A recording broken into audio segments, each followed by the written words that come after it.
시청자 여러분 안녕하십니까? 생활 속의 유익한 알찬 정보를 더해드립니다. 정보플러스의 김완섭 인사드립니다. 일시기적으로 지난 시간들을 되돌아보고 또 새로이 준비된 시간들을 설계해보는 그런 때인 것 같습니다. 이것의 가장 좋은 것이 바로 여행이 아닌가 생각을 해보는데요. 그래서 오늘은 이 여행에 관한 알찬 정보를 더해드리겠습니다. 오늘 스튜디오에 모셔봤습니다. 미래여행사의 남봉규 대표님 모셔봤습니다. 안녕하십니까? 안녕하세요. 네, 반갑습니다. 반갑습니다. 자, 미래여행사 참 근사한 이름이에요. 네. 그런데 미래여행사가 어디 뭐였더라? 이렇게 조금 좀 의아하거든요. 생소하다고. 예, 생소하죠. 네. 좀 소개를 해주시겠습니까? 네. 네. 저희 여행사는 사실은 이태리 로마에 본사가 있어요. 네. 예. 1980년대 말에 제가 이태리 로마에 유학을 갔었습니다.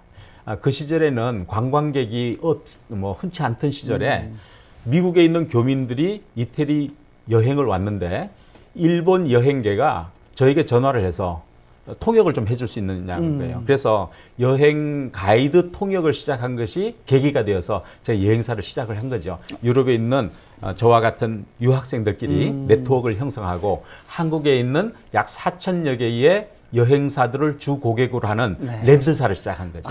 이게 시작이 그렇게 됐군요. 예. 그렇게 따지면 한 30여 년 정도 그렇죠. 됐다고 볼 수가 네, 있네요. 30년 넘었죠. 유럽에 근본을 둔. 네. 자, 그렇다면은 사실 주변에 이런 여행들에 큰 도움을 주시는 여행사들이 많이 있거든요. 네. 근데 이 미래 여행사만의 어떤 차별점과 이런 것들은 꼭 우리 시청자 여러분들이 아셔야 될 것 같습니다 하는 부분들이 있을 것 같은데요. 예. 저희는 그동안은 미국 땅에 여행사로 소개를 안 했었어요. 랜드사니까 랜드사. 여행사들을 주 고객으로 하는 여행사였기 때문에 광고하면 안 되죠. 그분들이 여행사들이 광고하고 모집을 하고 저희에게 주는 거니까요. 그렇게 해오다가 2017년에 드디어 이제 런칭을 하고 프로포즈를 하신 거. 여기서 이제 여행업을 시작한 겁니다. 지금 랜드사라는 말씀을 하셨는데, 그러니까 랜드사가 일반인 여행객들을 모집해서 하는 어떤 것들을 하는 것이 아니라 여행사들을 상대로 해서 모집한 분들을 현지에서 실질적으로 여행을 하게 도와드리고 여러 가지 도움을 주는 실질적인 일을 하는 회사를 랜드사라고 하는 거죠. 그럼요. 예, 그렇죠. 그러니까 네. 일반적으로 티켓팅을 하고 모객을 하는 여행사들은 모아서 현지에 버스라든가 호텔이라든가 직접 수배를 하잖아요. 랜드사에다 다시 주죠. 그러면 거기에서 가이드도 양성하고 버스도 사고 해서 투어를 하는 거죠. 그러면은 직접적으로 우리 소비자들에게는 어떤 혜택이 있을 수 있나요?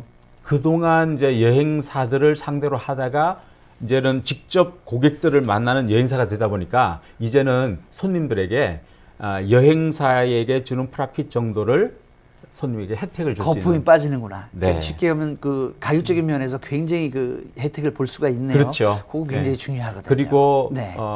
이 품격이라 그럽니다. 이 품격은 호텔이라든가 식사라든가 이런 것들은 한층 높였습니다. 그럴 수밖에 없겠죠. 동네 주민이시니까. 유럽 주민이시니까.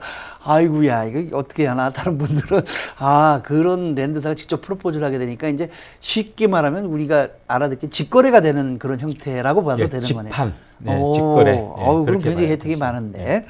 자, 그렇다면은 여행 전문가시니까 제가 한 가지 여쭤보고 싶은 게, 여행 그러면은 알긴 하는데 딱 막연하단 말이에요. 그 정의를 내리면 어떻게 구분할 수가 있을까요? 예, 여행이라 하면 각자가 살아온 환경과 문화와 생활에서 탈출해서 새로운 경험에 도전해 보는 것입니다. 각자가 살아온 환경과 문화는 다 익숙해져 있잖아요. 우리가 한국에서 살다가 아시아권. 미국에 와서 미국에 처음에 도착했을 때는 생소하고 어설펐지만 이제는 익숙하게 잘 살잖아요. 그것과 마찬가지로 여행지에 나가면은 음식 문화의 차이, 언어 관습의 차이, 살아가는 모습이 다르기 때문에 그 차이에서 오는 여러 가지들을 생소함이 체험해보고 그것이 새로운 경험을 만들어내는 거죠. 그것을 즐기는 거예요. 그렇군요. 그게 여행의 정의라고 할 수가 있는데 제가 볼 땐 크게 어떤 자연을 함께 접한다든지.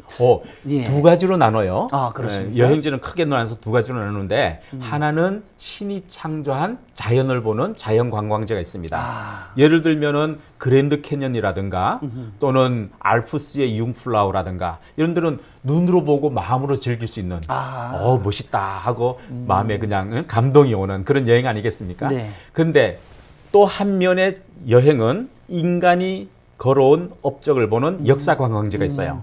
이 역사 관광지는 그 의미가 무엇인지, 깨어진 벽돌이 무슨 뜻인지, 또 허물어가는 그 건물은 어떤 의미가 있는지 그것을 좀 더 알아야만 그 여행은 흥미로운 거죠. 아, 그게 여행을 선택할 때 이 두 가지에 착안을 해서 포커스를 맞춰서 그 어떤 그런 것들을 선택하면 되겠네요. 네, 제가 하나 재밌는 이야기 해드릴까요? 네. 예, 제가 이 가이드 시절에 그때 20대였습니다. 진주에서 오신 어머니 세대들이 한 16분 오셨어요. 제가 이제 로마의 창건 신화가 있는 팔라틴 언덕에서 로물루스와 레무스가 늑대젖을 먹고 컸다는 그 이야기를 열심히 설명하고 있었어요. 그때 한 분이 사진을 열심히 찍고 이야기를 안 듣고 뭐 여기저기 다니시다가 중간에서 제 이야기를 뚝 자르고는 가이드 선생님 막 가입시다 그러시더라고요. 그래서 어머니 이야기 좀 더 들어주세요. 그랬더니 뭐 하려고 얘 조선 역사도 모르는데 얘 그러시더라고요. 그럴 수 있는 거 아니겠어요? 그럴 수 예. 있죠. 그래서 뭐 우리 어머니도 조선 역사가 아니라 뭐 역사 길어지면은 그게 아주 흥미가 없기 때문에 짜증을 내실 거예요. 그거 이해하는데 거기다 사저고 붙이시기를 참 희한테 그 깨진 벽돌 이런데 뭐 하려고 놨던 놈 싹 밀어보고 아파트나 새로 짓지 로마 참 추접대 그러시더라고요. 그러니까 포커스를 어디에 두고 여행을 해야 될지를 잃어버리면 자칫하면 로마 관광이 추저올 수도 있다는 얘기예요. 그러니까 그 실화입니까? 네. 참 어떻게 웃기도 좀 곤란하고 네, 그래서 참 그런지. 유럽 여행은요 무엇보다도 중요한 게 가이드 같아요. 가이드가 누구냐에 따라서 이 유럽 역사, 유럽의 여행은 완전히 다른 것을 볼 수 있다는 거죠. 그렇군요. 네. 그래서 미래 여행은 누가 잘하는지 제가 이제 20대부터 쭉 여행사를 하면서 가이드를 길러낸 장본인이거든요. 예. 그러다 보니까 유럽에서는 가이드진은 베테랑입니다. 그러니까 길러 오시고 같이 크신 것 같아요. 네, 맞습니다. 그러니까 유럽 여행, 사실 그 여행 많이 다녀보신 분들이 하시는 말씀들이 여행의 끝판은 유럽이다라고 말씀하시고 유럽 다녀오신 분들은 유럽을 가보라고 계속 추천하시는데 그렇죠. 지금 말씀하신 모든 이유 때문에 그 유럽 여행들을 선호하시고 추천하시는가 보네요. 그러니까 우리는 지금 한국에서 동양을 이제 동양권에서 살았고 접해봤고. 미국에서 와서 미국에서 이제 미국을 접해봤고. 익숙해져 있는데 색다른 곳, 새로운 경험을 위해서는 유럽에 가면은 굉장히 많은 것들이 새로운 것들이 많아요. 그래서 그런 것들을 자연이면 자연, 역사면 역사. 이 미국의 역사도 거슬러 올라가면 유럽이죠. 유럽에 다 그렇죠. 있거든요. 그래서 굉장히 흥미로운 곳입니다. 그렇군요. 네. 그래서들 다들 그렇게 추천을 하시는구나. 자, 그렇다면 말이죠. 이렇게 그 어떤 현지 랜드사였던 노하우로 거품도 제거하고 양질의 서비스도 해주시고 또 이렇게 전문적인 어떤 그 것들을 가지고 지니고 계시면서 이번에 우리 시청자 여러분들께 소개를 해주신 거란 말이죠. 그렇다면 우리 미래여행사에서 자신 있게 요거는 한번 좀 접하셨으면 좋겠습니다 하는 그런 어떤 상품이라 할까요? 그게 있으실 것 같은데. 다 자신 있어요. 예. 뭐 어떤 한 상품만 꼬집으라면은 네. 조금 그런데 오늘 제가 소개해드리고 싶은 거는 매달 출발하는 일정이 있는데요. 네. 이태리 일주 상품이 8일짜리와 9일짜리가 있어요. 8일짜리가 일반적으로 2,800불 합니다. 네. 그런데 이 상품을 저희는 1,999불에 지금 매달 보내고 있어요. 그레이드. 근데 그 구집이 이태리 상품을 왜 매달 준비를 하셨나요? 네, 서유럽 전체 일정을 보면 영국에서부터 이태리까지 독일과 스위스와 프랑스와 다 거쳐서 이제 이태리로 오지 않습니까? 12일 또는 13일의 일정 중에 제일 긴 포션이 이태리입니다. 그러니까 이태리를 보면은 유럽 전체를 본 거예요. 그러니까 이태리 유럽 여행의 시작과 끝을 이태리로 하면서 예. 보셔야 하기 때문에 이태리가 매달 그런 혜택을 받으면서 할 수 있는 상품이 있는 거군요. 네. 또 있습니까? 그렇죠. 이 이태리 상품이 1,999불이고 매달 특별한 곳을 지정해서 저희가 이제 모객을 하고 있는데 네. 계절적으로 보면은 1월 달이 춥잖아요. 네. 다른 지역에 가면은 이 여행하기가 좀 불편스러워요.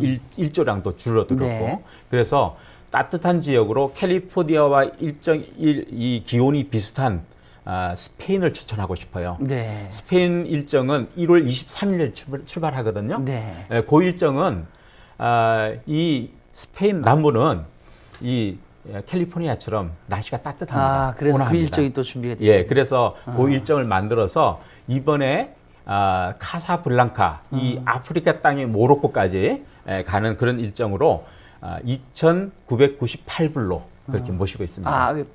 그 두 가지는 아주 그 자신 있게 첫 번째 프로포즈를 하실 수 있다. 그 두 가지라면 섭섭하죠. 아니, 그 유럽 전문이시니까 뭐 그럼 다른 지역은 다른 데에다가 부탁하시는 게 나을까요? 아닙니다. 그게 아니고요. 네.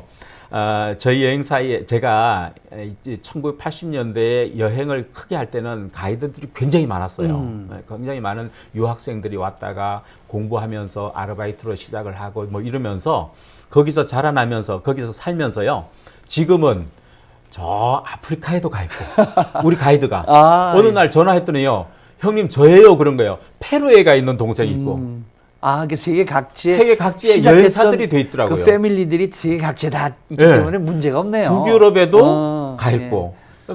두바이도 전화해서 여기는 누가 여행사를 잘 합니까? 하고 한국에다 물었더니 한국 친구들 많잖아요. 그래서 물었더니 두바이에 아무 개가 가 있다 그러더라고요. 그래서 양성훈아 이렇게 통화해가지고 우리 팀 보낸다. 그러니까 이게 전부 다 패밀리가 되어버린 거예요. 그래서 그러니까, 전 세계를 지금 커버하고 있습니다. 30년 전에 시작됐던 어떤 근본이 지금은 전 세계를 다 네. 커버를 할 수 있는 그런 상황이 된 거네요. 네, 그렇게 감사합니다. 오늘 이렇게 또 아주 좋은 정보를 주셔서 감사하고요. 우리 미래 여행사, 미래를 함께 또 살아나갈 우리들 모두와 함께 좋은 것들을 또 제공해 주시는 그런 양질의 여행사로 또 거듭나시기를 더 빌면서 앞으로 많은 정보 또 도움 말씀 부탁드리겠습니다. 오늘 자리 함께 해주셔서 감사합니다.